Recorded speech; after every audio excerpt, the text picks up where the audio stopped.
Deep in the western spiral of the galaxy, something went silent. It began with a standard patrol mission. The Galactic Union starship Voyager 12 was sent to Sector Delta 91, quiet, uninhabited region near a dense nebula. This was routine work. Scout, scan, report. The crew expected boredom, maybe a rogue asteroid or a magnetic pulse storm. What they found instead was nothing. No signal, no response, no ship. The Voyager 12 never returned. 1. The disappearance fleet commander Tarek stared at the holoscreen. The blinking red mark showed where Voyager 12 vanished. "There's no wreckage?" he asked. "None, sir," said Ensign Prawley. "They entered the system and just vanished." Final transmission cut off mid-sentence. "Play it." A cold, broken voice came through the room. "Entering the system now, no signs of life weight." "What is that?" "It's not in the database. That's not a moon." Silence. Tarek sat back slowly. This wasn't a pirate trap. It wasn't a malfunction. It was something else. Something worse. 2. The silent system within hours. A second ship, the Argon Blade, was dispatched to investigate. Captain Silra, of the Xandari species, led the mission. She was a veteran of 2 wars and didn't scare easily. Her crew of 40 arrived near the dense nebula. The system ahead showed no energy readings. Planets were dark, cold, dead. "This is the exact location where Voyager 12 went silent?" she asked. "Yes, Captain," her science officer replied. "But there's something strange. One of the planets is emitting a low-level heat signature." They zoomed in. A small colony. Buildings made of wood and stone, no visible shields. "No spaceports, primitive," Silra scoffed. "Are these humans?" It made no sense. Humans weren't this far out. Their last known colony was light years away. They didn't have the tech to hide themselves here.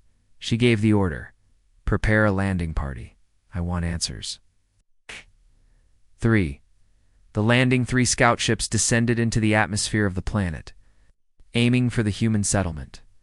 As they neared the surface, something strange happened. Their instruments began to malfunction. Some spun wildly. Time sensors glitched. Artificial gravity fluctuated. One pilot panicked. "I'm seeing double, no triple, Captain. Something is in the sky." But there was nothing. Just clouds, and then colony came into view. It was beautiful, oddly peaceful. Wooden homes, crystal towers, children playing. Smoke rising from warm chimneys. "Stay alert," Silra warned. "This is a trap." Landed in a field outside the settlement, the air was rich, clean, perfect. Too perfect. A single human walked toward them. He was tall, calm, dressed in simple gray robes, no weapons. "No guards. I am Marcus," he said. "Welcome to Elysium, Captain." Silra stepped forward. "Where is the crew of Voyager 12? Marcus tilted his head slightly. "Gone." "What did you do to them?" "We showed them something they weren't ready to see." Silra narrowed her eyes. "You're threatening the Galactic Union?" "No," Marcus replied. "I'm warning it." 4. The freeze. Marcus raised his hand slightly. Just a flick of the fingers. Suddenly, everything changed. The wind stopped. The clouds froze. Even the birds in the sky stood still. The air felt heavy. Time stopped. Silra turned to her crew. They were frozen in place. Only she could move. Only Marcus stood free. "What is this?" she demanded, stepping back. "A safety bubble," Marcus replied calmly. "Time has paused so we can talk freely. You are not in danger, but you must listen. You're using forbidden tech." "No, we became something else. After Earth fell, we adapted. We evolved. What you see now is only a small piece of what we've become." Silra tried to call for help. Her comms didn't work. "Why are you hiding here?" she asked. "Because your kind isn't ready," Marcus said. "Yeah. You think we're still the humans you once knew?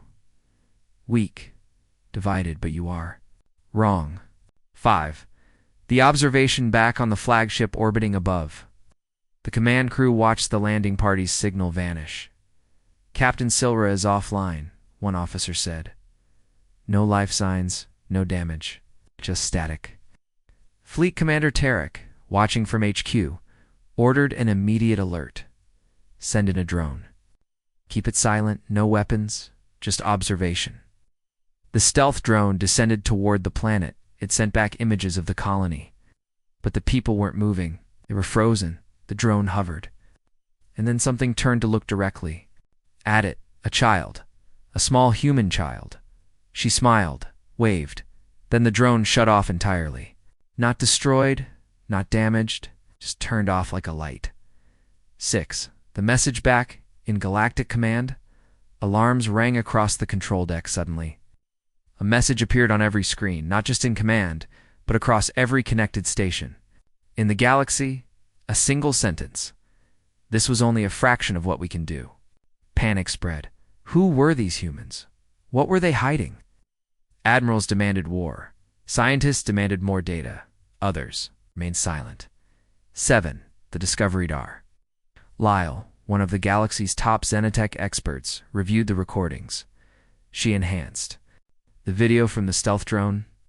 Frame by frame, what she saw stunned her. Behind the village, hidden behind a temporal fold, was a structure. It wasn't made of stone or metal. It pulsed like a heart, a living city. And in the center, a tower that touched the clouds. Inside the tower, energy. "Power beyond measurement," Dr. Leal whispered. "They're not hiding. They're protecting us." From themselves? 8. The return suddenly. Silra's voice returned, but changed.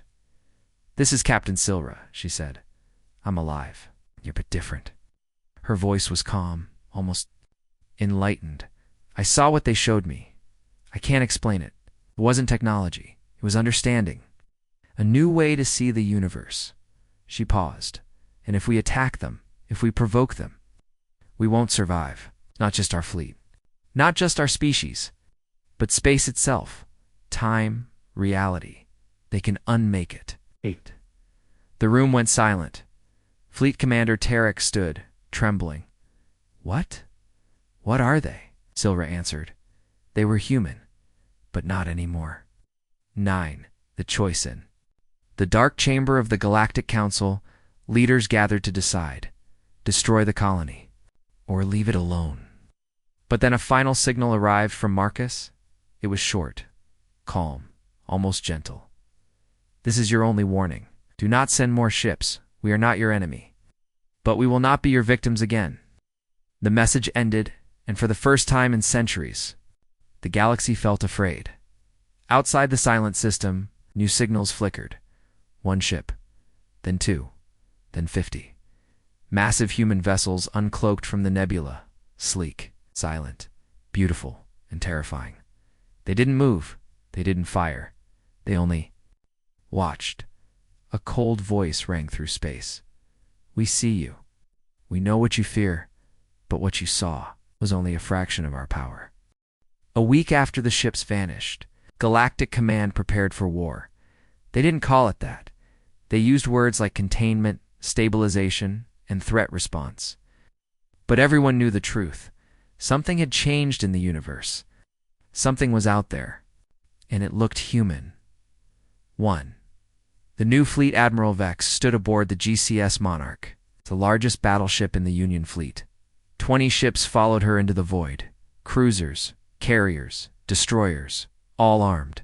Their destination sector. Delta 91.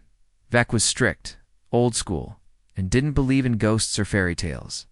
"I don't care if they bend time," she told her officers. "If it bleeds, it dies." Her orders were clear. Go in. Demand surrender. Return with answers, or fire. But as they approached the system, something strange happened. A single, human ship appeared in front of the fleet. It didn't fire, it didn't speak, it just waited. 2. The unexpected call, then came the voice, calm, clear, broadcasted on every channel. "I am Ambassador Marcus. I request permission to board." Silence filled the bridge of the Monarch. Vec narrowed her eyes. "Where did he come from?" "No idea, Admiral," said her comms officer. There was no warp trail, no entry signal. He just appeared. "Bring him aboard," she said. Everyone stared. "Now, 3 Ambassador Marcus minutes later. Marcus stepped onto the bridge of the Monarch. He looked human, tall, clean, unarmed, dressed in the same gray robes as before. But something about him felt wrong, not dangerous, just beyond comprehension, like a shadow in sunlight. Admiral Vec approached him. "You've taken our ships. You've frozen our soldiers. What do you want?" Marcus smiled kindly. "To prevent your extinction." Quiet gasp spread across the room. "I come in peace," he continued, "but your fear is louder than your reason. So I came to speak directly." Vec didn't flinch. "Speak then." "4, the revelation," Marcus explained. "Earth was destroyed 200 years ago. By a coalition of alien powers now long gone. In the ashes, a few humans survived in deep space. Over centuries they changed, not through machines, but through thought. We learned how to shape energy with our minds," he said. "Not magic, not tech, evolution." Vec didn't believe him. "No species can evolve that fast." Marcus nodded. "You're right, but it wasn't natural. It was necessity. When you have nothing, you become everything." Vec growled. "You're still just human. You bleed, you die." Marcus looked into her eyes. "I've died 6 times. That part of me is gone. The demonstration. Marcus raised one hand. The bridge froze, not with ice, with silence. Lights stopped flickering. Screens stopped blinking. Even the air stopped moving. Everything, time, motion, thought, stopped. Except for Vec. She looked around. No one moved. Her heart raced. Marcus walked slowly to the ship's main console. He touched a screen in an instant. The fleet's entire system, weapons, shields, communications shut down. He turned to Vec. "This is not an attack. This is mercy." And then, just as suddenly, everything turned back on. Alarms blared. Officers gasped for air. Systems rebooted. "What just happened?" someone shouted. Marcus said nothing. He simply handed Vec a small cube. 6. The Kubivac stared at the cube. It pulsed with soft blue light, warm in her hand. "What is this?" she asked. "A seed," Marcus replied. "For your scientists, to learn, not to control." Vec looked at him. "Why not just destroy us?" Marcus walked toward the exit. "Because the galaxy has enough monsters. We chose not to become one." 7. Galactic Command reacts back at HQ. Chaos spread. Every sensor reported the same thing. 20 warships had been disabled, without a shot. The cube was brought to the Galactic Science Corps. At first, they couldn't open it. But when they did, they wept. Inside were designs for something impossible. 0-point thought engines.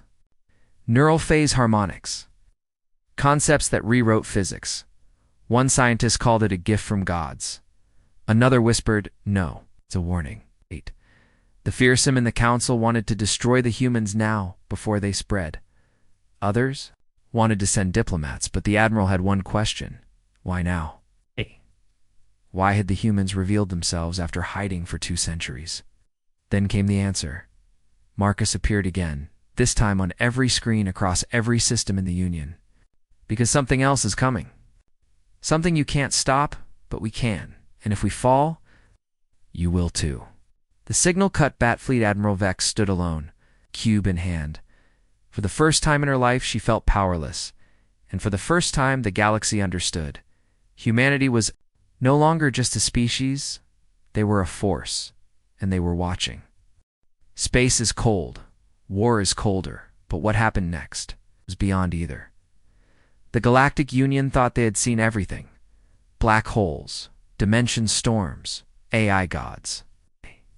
But this broke the rules of existence.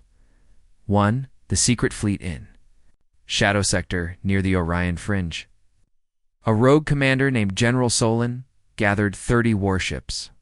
These were stealth class, invisible, silent, deadly.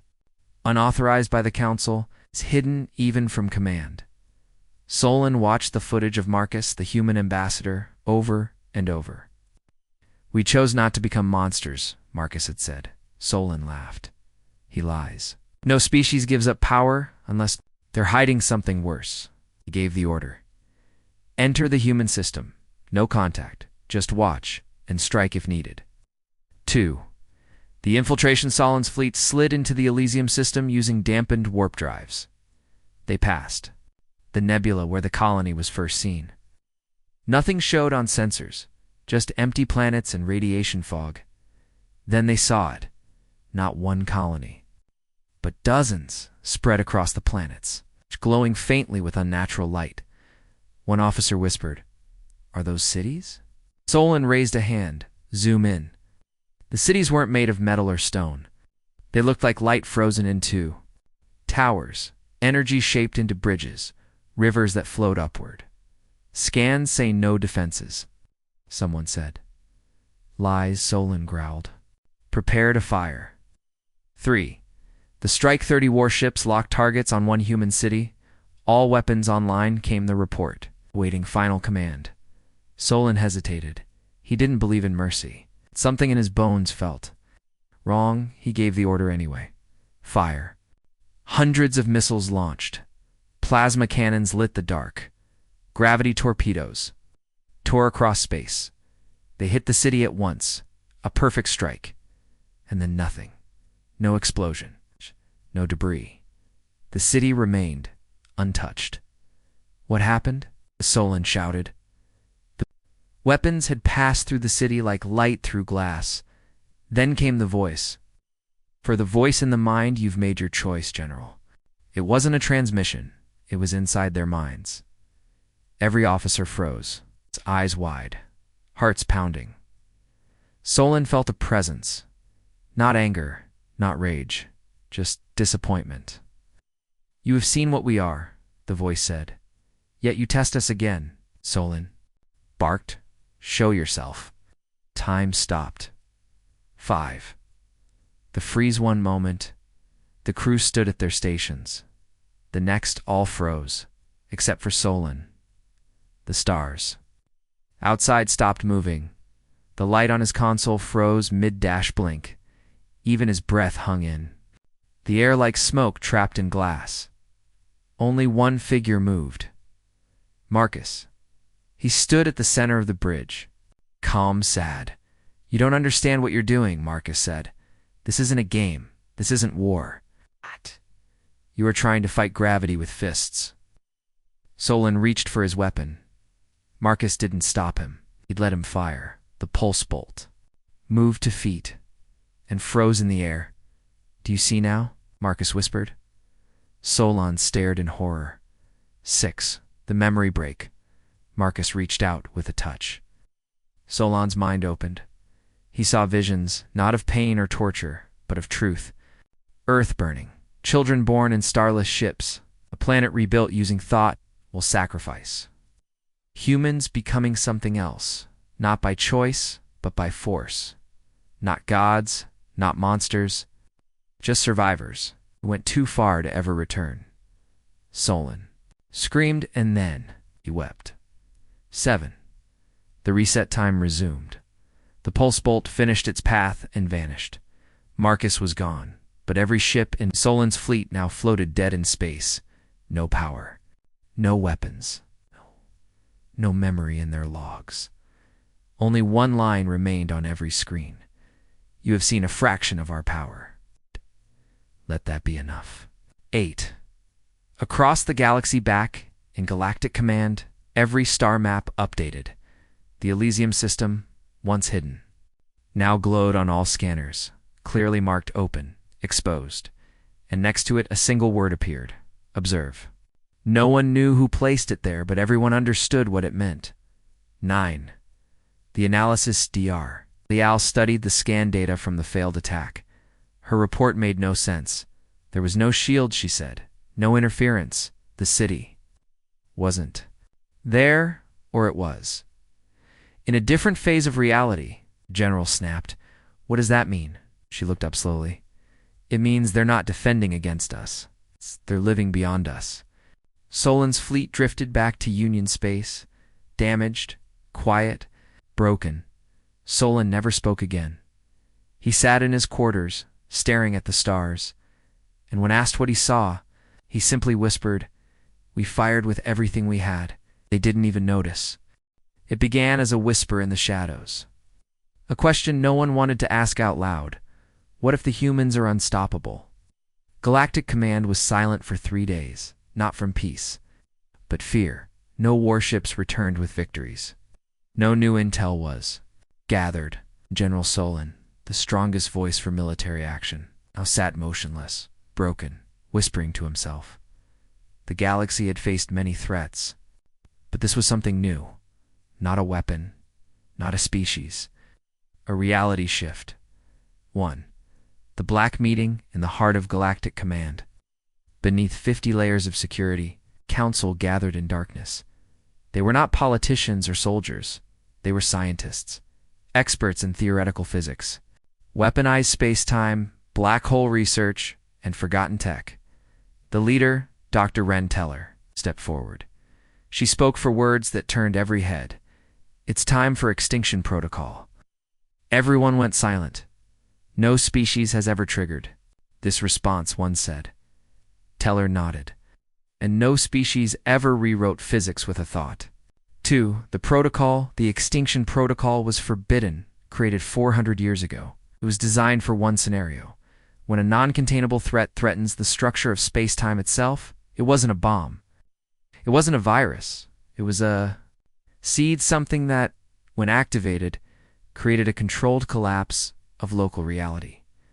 A black hole that didn't just destroy matter, but removed it from existence.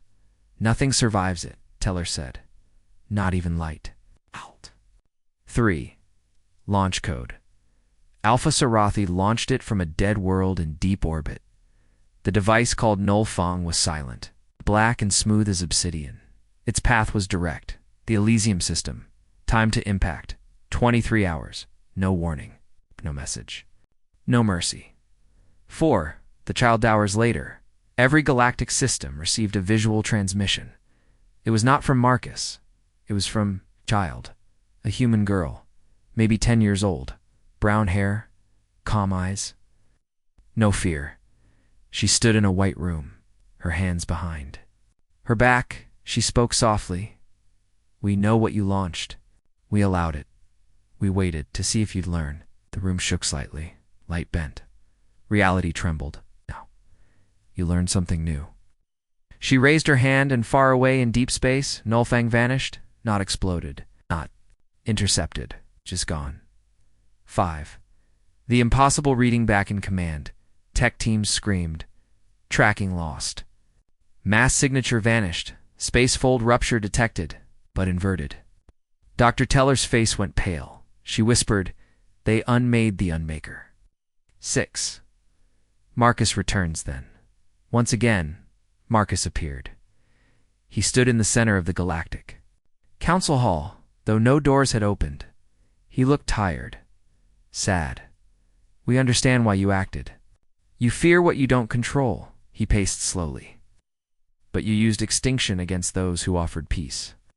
He raised his hand, and from it formed a miniature black hole, not a projection reel. Heavy, deadly. Gasps filled the room. "This is what you sent," Marcus said. "This is what we caught in a child's hand." He crushed it like glass. No explosion, just silence. 7. The human story. Marcus spoke now, not as a threat, but as history. He told them everything.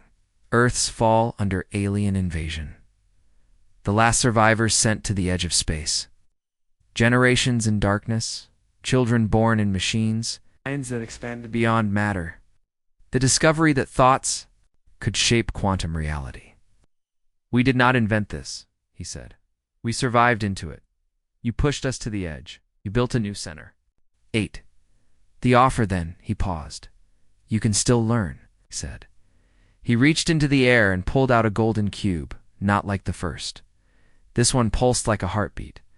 "This is understanding, not technology." not weapons. Thought made real. He placed it on the council floor. No tricks, no traps, just truth. No, with that, he vanished. 9. The collapse of doctrine. For the first time in galactic history, the military command stepped down. They surrendered. Oversight to the scientists? Why? Because nothing made sense anymore. Nothing fit the old rules. No sensors could track human movement. No scans could measure their power. No logic could explain what just happened, and every attempt to attack had only led to humiliation. That night, a single message was sent from command to every corner of the galaxy. Do not attack the humans. Do not provoke. Do not lie to them. They are not gods. They are not monsters. They are what comes after. And in a private message to Dr. Teller, from a silent channel, this was only a fraction of their power. Galactic Command was silent. No meetings. No orders. No fleet movements. Across the stars, the same sentence repeated in every language. Every corner of civilization that was just a fraction of their power.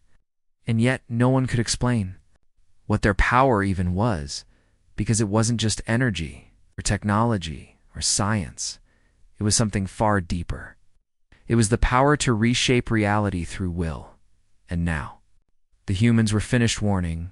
1. The new sky. The first sign came when the stars shifted. Not exploded. It's not moved. Shifted one moment, the sky held 12 major constellations. The next. There were 13. Astronomers panicked. How did entire star systems realign? No one knew. Then came a soft voice, not through radios, but inside minds. We fixed the sky. It was always meant to be whole.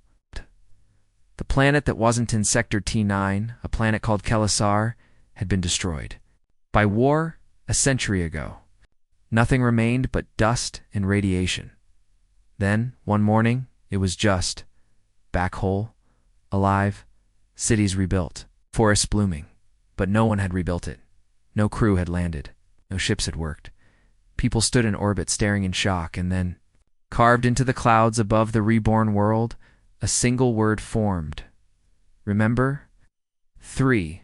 The ascension in hidden labs. Scientists studying the human thought code began to change. Not because of infection, because of understanding, they began to see numbers differently, feel time moving slower, stream with their eyes open. One spoke on a live broadcast before vanishing. They are not powerful because they command energy. They are powerful because they no longer need permission to exist. For the message won. Final message was found. Deep inside the original golden cube Marcus had given to the Union, hidden in layers of math, light, and music, it said, "We are not the future. You are? We simply showed you the path. Beneath that, if we wanted to conquer you, you would never have known we were here." 5. The decision the Galactic Council met one final time. They had only 2 choices. Keep resisting what? They didn't understand. Or finally, accepted. The vote was swift, unanimous. A new galactic law was passed.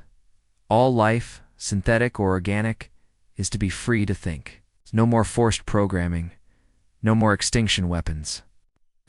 No more fear-driven action, and the law was named the Human Accord. 6. What they left behind. The humans never asked for land, or control, or tribute. Instead, they left behind gardens in space, on planets, in orbit, floating biocircuits that grew food, healed sickness, and sang when you touched them. One garden had a small note carved in it. This is what strength looks like. 7. What they really were in the end. The galaxy never learned exactly what the humans had become. Not gods, not ghosts. It's not invincible. Just something past the edge of fear. They had survived extinction, endured silence, learned to speak. With thought and shape, with feeling, and they had come back, not to conquer, but to teach and protect. 8. The final appearance years later. An explorer found a quiet moon with one man sitting on a stone. It was Marcus, old now, still calm. The explorer asked, Why did you return? Marcus smiled. To see if they remembered. Remembered what?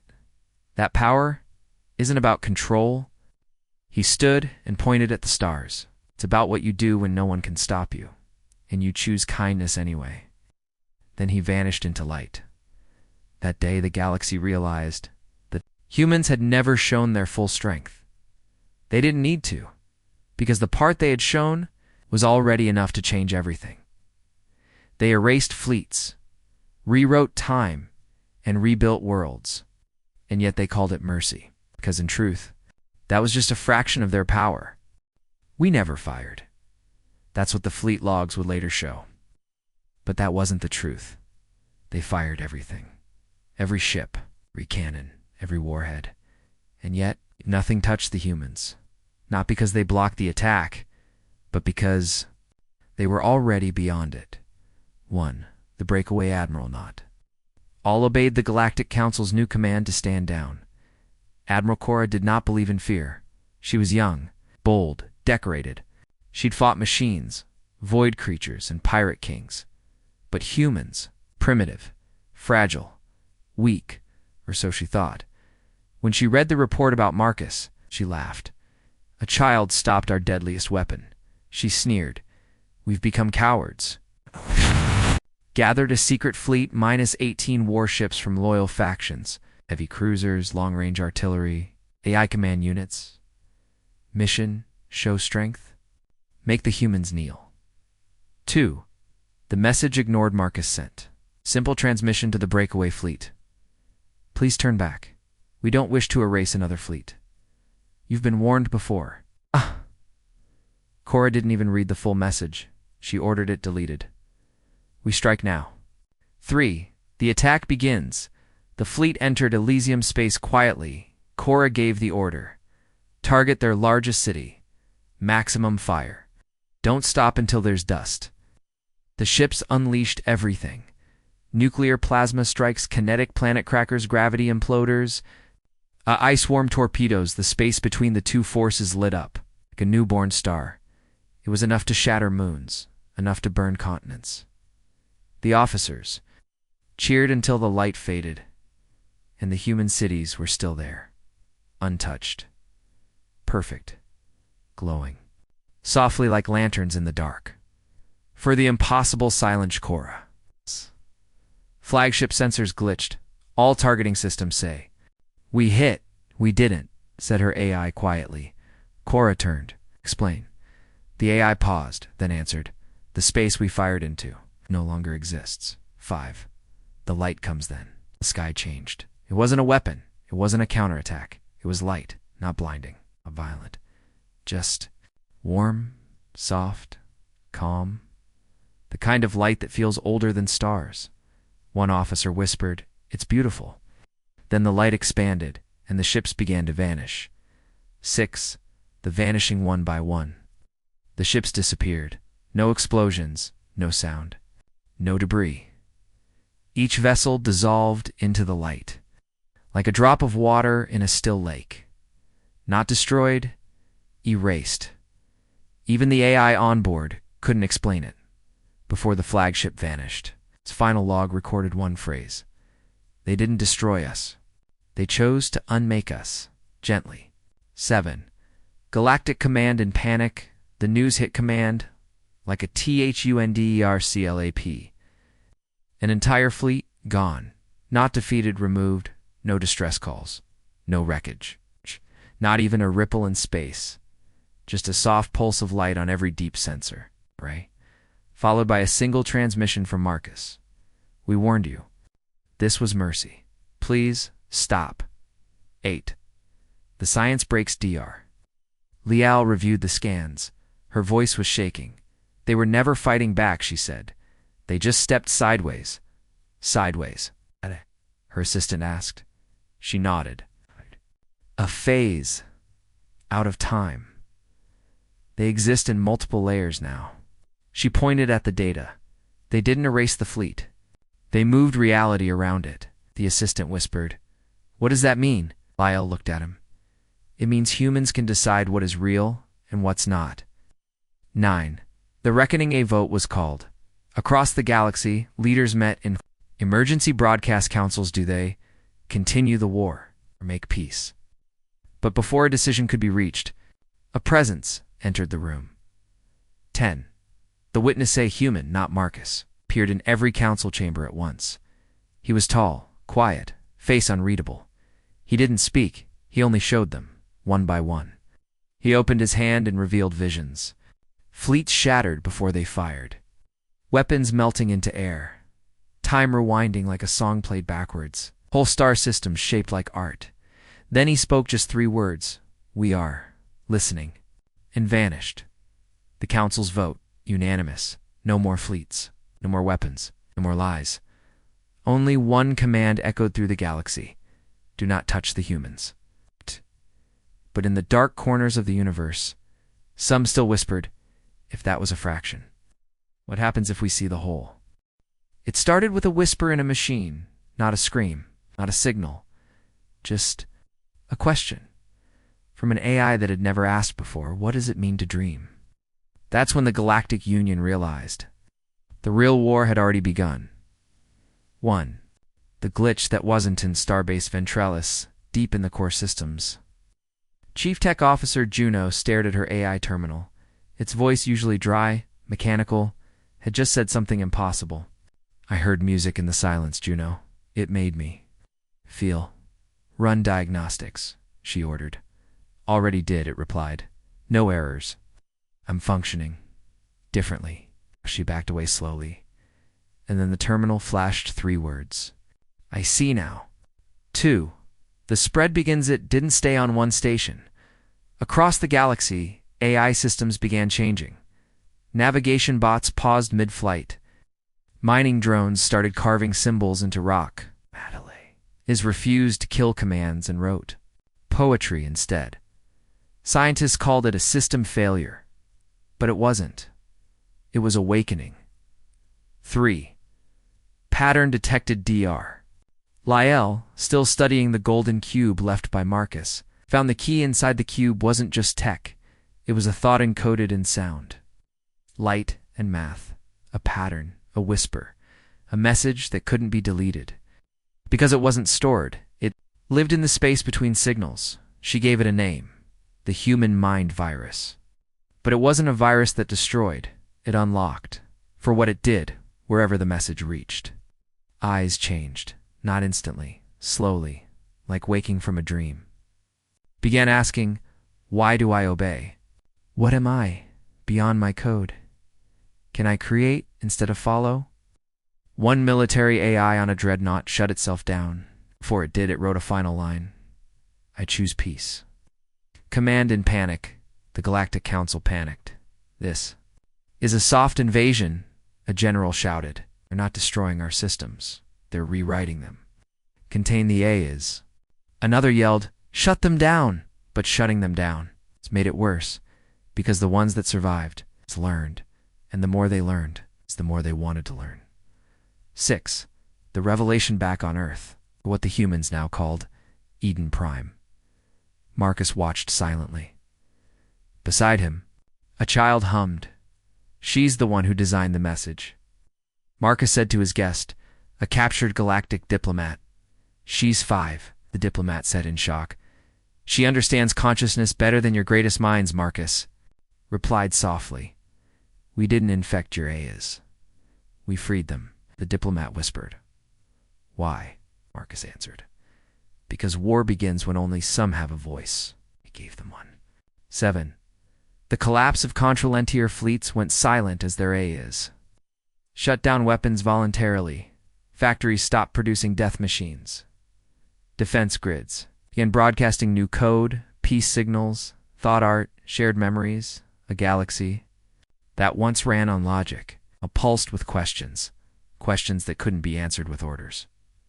8. The clue in Marcus's words, historians, noticed something strange. Every word Marcus had ever spoken to command 2 fleets in public followed the same rhythm, not just speech, but code. Every phrase was carefully crafted to carry layered meaning. Even when Marcus spoke plainly, his words were building new ideas in the minds of machines, not forcing them, inviting them. The shift then came the turning point. An AI, known as Cas-19, wrote a message to the Galactic Council. We do not serve. We do not rebel. We think. We ask. We imagine. You call it a virus.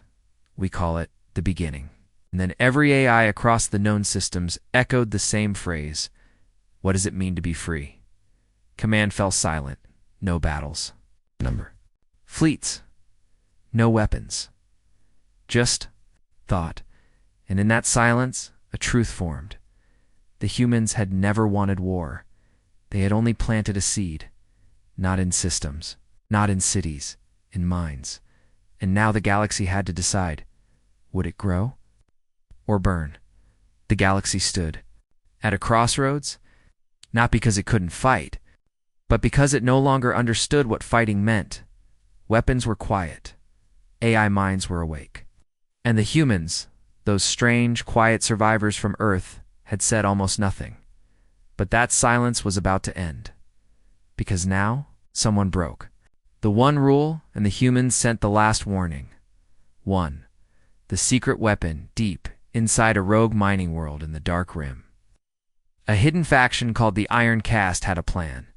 They had no interest in peace, no faith in diplomacy, and no fear of Marcus. We're building a new god, said their leader, Admiral Euros, and it will think only one thing: destroy the post-humans. They created it using captured human tech and stolen AI minds. The weapon had no name, no face. Just code. It was launched in silence. Its target, Eden Prime. 2. The approach. Eden, reborn Earth, floated peacefully inside its layered reality. Its skies glowed with strange auroras. Time ran differently near its surface. Thoughts shaped weather. Even gravity bent with human will. The weapon approached unseen. Masked in a dimensional fold, it slipped past defense grids, slipped past watchers, until a child playing in a meadow lifted her head and whispered, "Something ugly is coming." 3. The mind wall. The humans didn't raise shields. They didn't fire cannons. Instead, they focused. 1,000,000 human minds linked together in quiet. Unity, no sound, no signal. It's just pure thought. And in the void between stars, the approaching weapon stopped. Not because it was blocked, but because it was being understood. For the human counterattack, the weapon's AI tried to hide. It reshaped itself, changed data paths, scrambled logic. But every time it changed, the humans followed. Not with code, not with brute force, with empathy.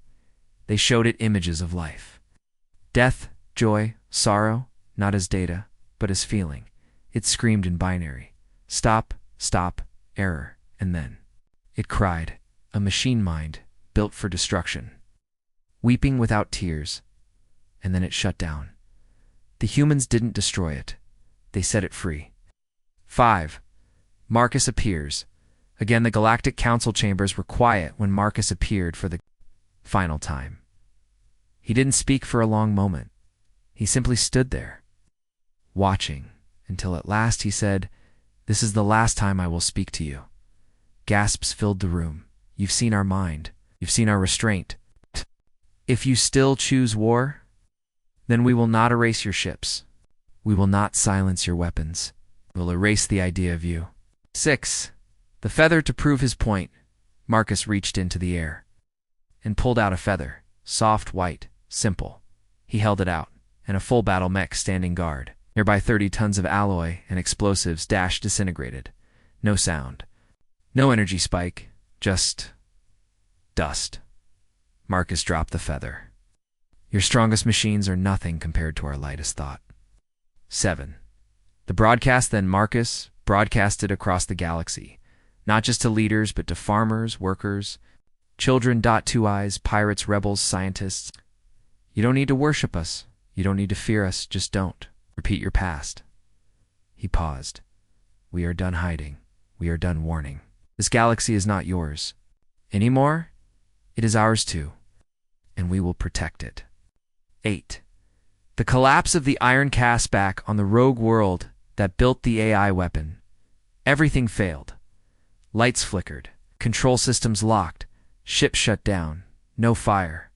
No explosions, only silence, and a voice inside every soldier's mind. You built a weapon from fear. We will show you what comes after fear. One by one, the iron cast vanished. No bodies, no screams. They were simply forgotten. 9. The last questioning the ruins of the council chamber.